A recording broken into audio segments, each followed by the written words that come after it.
네, 마지막으로 제가 스피치 하도록 하겠습니다. 저 또한 앞서 청년들께서 말씀해 주신 것처럼 한미동맹의 중요성에 대해서 이야기하고자 합니다. 그 중에서도 한미동맹의 안보에 대해서 오늘 이야기하고자 합니다. 대한민국은 1945년 이후로 너무나 잘 아시다시피 남과 북으로 나뉘게 되었습니다. 그러나 지난 60년 동안 대한민국은 세계 역사에 기록될 만한 역사 성장을 이루게 되었습니다. 그러나 북한은 3대 세습 체제를 계속해서 유지하며 그 또한 빈곤으로 가게 되었습니다. 그렇다면 이렇게 남과 북이 차이나게 된 가장 큰 이유는 무엇일까? 그것은 바로 이렇게 생각할 수 있습니다. 대한민국이 기적적으로 성장할 수 있었던 여러 가지 요인이 있는데 이승만 대통령의 선구안, 국민들의 뜨거운 교육열, 군인정신, 그리고 반도체 사업의 성공 등 여러 가지 요인을 우리가 생각할 수 있습니다. 그러나 대한민국은 좁은 국토와 적은 지하자원, 분단된 국토라는 약점을 생각해 볼 때 외국 자본의 투자 없이 우리의 자본만 가지고는 한강의 기적을 일으키는 것은 절대로 불가능했다는 것입니다. 외국 자본의 투자가 있었기 때문에 빠른 경제 발전이 가능했으며 외국 자본이 들어올 수 있는 바탕에는 대한민국의 안보를 보장하고 있는 한미동맹이 있었기 때문이라고 단언할 수 있습니다. 또한 20세기 역사를 바라봄으로써 이야기를 나누기를 원합니다. 과거의 역사를 바라볼 때 우선적으로 국제적 이념 대결을 먼저 살펴봤을 때는 자유민주주의가 주로 승리를 하였습니다. 그 소련이 해체되었고 폴란드, 루마니아, 헝가리 등 동유럽 국가는 자유민주주의로 전환되었습니다.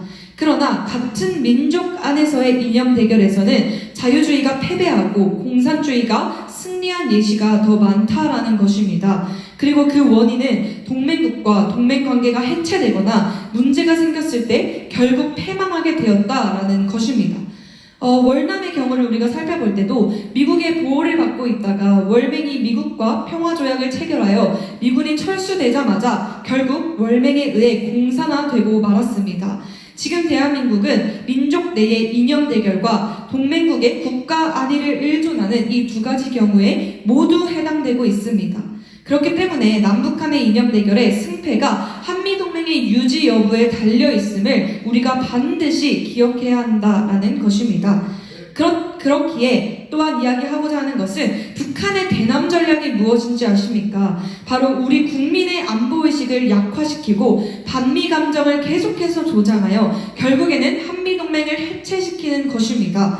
북한은 지난 60년이라는 시간 동안 변함없이 대남 적화 전략을 추진했고 2012년 한미동맹을 해체시킬 수 있는 여건을 다시 만들겠다라고도 했습니다. 그런데 대다수의 국민들이 대한민국이 직면하고 있는 안보 현실을 잘 모른다라는 것입니다. 그렇기 때문에 우리는 북한의 대남 전략을 올바르게 인식하고 우리 안보의 핵심인 한미동맹의 중요성을 국민들에게 제대로 알려야 합니다.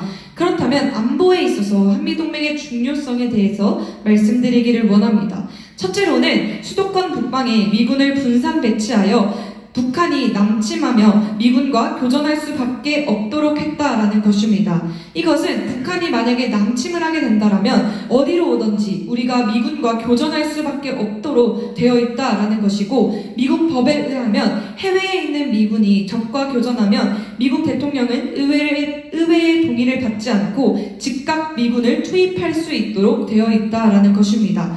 이것이 우리의 안보에 있어서 얼마나 도움이 되는지 알기를 원합니다.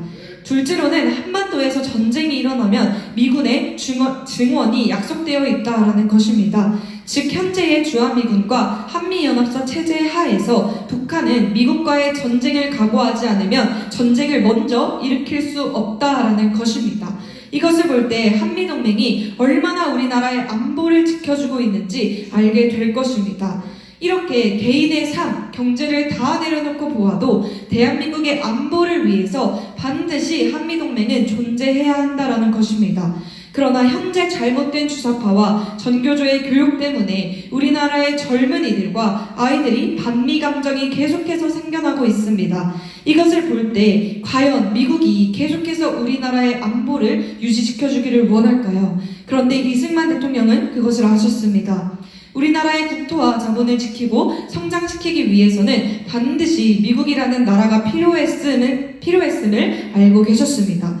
그는 기독교의 터전 위에 세워진 미국, 그리고 우리가 그것을 받아 기독교의 터전 위에 세워 하나가 될 때에 나라가 살아남을 알았던 것입니다. 그렇기 때문에 적어도 크리스천이라면, 예수 그리스도를 믿는 자들이라면 이 사실을 정확하게 깨달아야 한다라고 생각합니다. 또한 공산화의 문제에 민감하게 깨어 있어야 한다라고 생각합니다. 예수님을 믿는다라고 하는 사람들이 앞장서서 촛불 집회에 나가고 반미 감정을 가진 아이들을 교육하려 하지 않고 그대로 놔둔다라는 것, 이 모든 것들은 절대로 용납되어서는 안 된다라는 것입니다. 그러나 저희 개미청년단과 또한 광화문 모든 애국 성도님들 같은 이들이 있기에 결국에는 하나님께서 반드시 이 나라를 깨우실 줄을 믿습니다. 그리고 반드시 대한민국이 자유로 통일될 것을 희망으로 선포하면서 스피치를 마치도록 하겠습니다. 감사합니다. 아멘.